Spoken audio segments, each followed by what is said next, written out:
नाम? जितेंद्र कुमार चड्ढा। जी ये घर गिरा है कि आपका है? हाँ, कितना कुछ हुआ था फिर कितने नुकसान हो गया ये को पौने 6 बजे नुकसान हुआ ये हमारा। कायराना हरकत की है उसने, आम आदमी में कर रहा है, क्या मोहम्मदन है क्या हिंदू है, सब पे कर रहा है, क्या सरदार है, सब पे कर रहा है ये। सब जख्मी हो गए, इधर देखो 5-6 आदमी इधर जख्मी, हमारे भाई जख्मी हो गए सारे। जब ये हुआ था आप घर के अंदर थे कि अंदर थे, हम सोए हुए थे अभी। हाँ जी हाँ जी, पता कैसे चला? पता बस धमाका हुआ है, शीशे टूट के सारे, सब नीचे आ गए, सारा लेंटर टूट गया हमारा। वो देखो उधर जाके गाड़ियां हमारी टूट गई सारी, ये देखो सब गाड़ियां टूट गई हैं। Thank you sir. अंदर सारा टूट गया है, अंदर बनाओ वीडियो उसको जाके जरा। हाँ जी, जितेंद्र कुमार चड्ढा।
जो इस इलाके में पाकिस्तान द्वारा भेजी गई किसी फ्लाइंग ऑब्जेक्ट को यहाँ पर किया गया।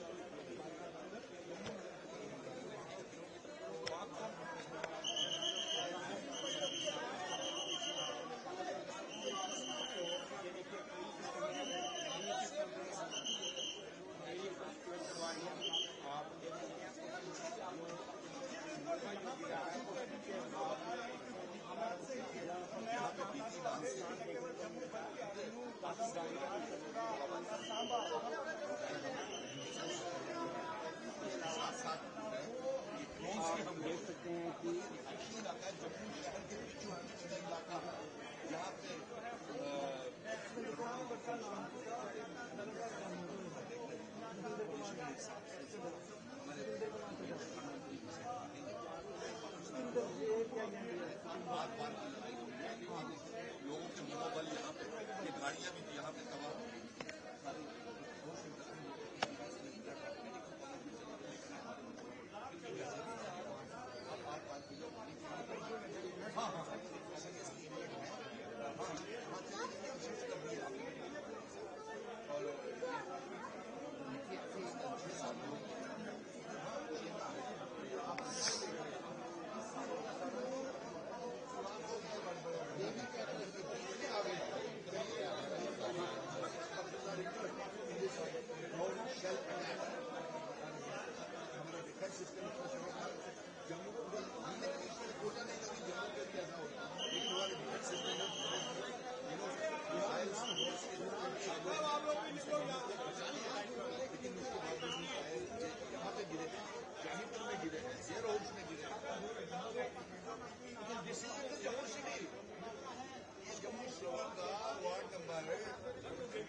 ये बड़ी प्रोमिनेंट जगह है, बख्शीनगर की है प्रोमिनेंट जगह। उसकी बात है, ये हमारे बख्शीनगर के बीच में आज पाकिस्तान ने कायर पाकिस्तान ने जो रिहायशी इलाकों में तबाही कर दी, लेकिन इसके साथ ही हम नहीं है, बीच में खड़े हैं और मुकाबला करेंगे। प्रधानमंत्री से ये कहेंगे चुन करके बदला लिया जाए पहलगाम के शहीदों का, पुलवामा के शहीदों का, और ये जो बम ब्लास्ट और जो तबाही यहाँ पे की है, और यहाँ पे जख्मी भी बड़े हो गए हैं, घरों के घर तबाह हो गए, गाड़ियां देख लीजिए, कितना नुकसान देखने को मिला। कम से कम करोड़ों रुपए का नुकसान ये है जो आप देख रहे हैं यहाँ पे, और ये बहुत भारी नुकसान हुआ है और जाने भी जा सकती थी, लेकिन लोग जो थे ये मनोबल उनके बढ़े हुए हैं। अब आर पार की लड़ाई होना बेहद जरूरी है।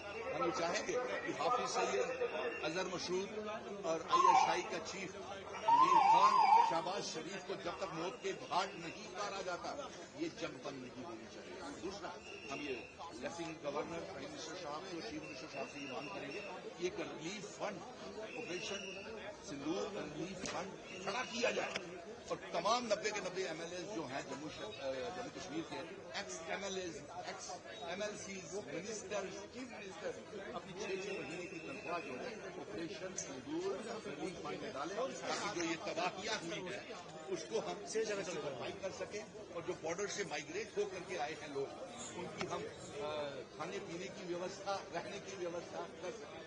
और अगर इससे पहले हम खुद भी सरकार को योगदान देना चाहते हैं, उस रिलीफ फंड में डालना चाहते हैं, लेकिन सरकार ये फंड और ये रिलीफ ग्रुप जो है ये तैयार तो करे। हम यहाँ पे रुकने वाले नहीं हैं। करोड़ों रुपए का नुकसान हो गया है, लोगों को, मासूम लोगों की जानें भी जा सकती थी और बेहद अफसोस की बात है ये सारा जो हुआ है।